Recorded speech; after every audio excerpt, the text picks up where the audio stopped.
కనేకల్ మండలం హనకనహల్ శ్రీరాముడి రథం దహనం కేసులో 24 గంటల్లో పోలీసులు ఒక నిందితుని అరెస్ట్ చేయడం హర్షణీయమని రాయదుర్గం ఎమ్మెల్యే కాలవ శ్రీనివాసులు పేర్కొన్నారు.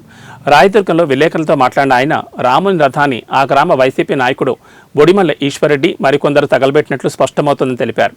పోలీసులు ప్రధాన నిందితుని ఒకరిని మాత్రమే పట్టుకోగలిగారని, రథాన్ని దహనం చేయడం ఒక్కరితో సాధ్యమయ్యే పని కాదని ఎమ్మెల్యే అభిప్రాయపడ్డారు.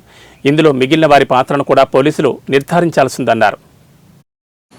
ప్రథమ ముద్దాయిగా అదే గ్రామానికి చెందిన వైసీపీ నాయకుడు బోడిమల్ల ఈశ్వర్రెడ్డిని పోలీసులు గుర్తించి అరెస్టు చేయడం హర్షణీయం. ఒకరోజు వ్యవధిలోనే కేసులో ముద్దాయిని పట్టుకున్న పోలీసులను మనస్ఫూర్తిగా అభినందిస్తూ ఉన్నాం. అదే సందర్భంలో దీనిపైన గ్రామస్తులు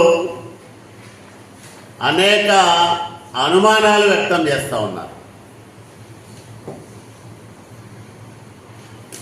అందులో ప్రధానమైనది ఒక వ్యక్తి రథం షెడ్డు తాళాలు పగలగొట్టి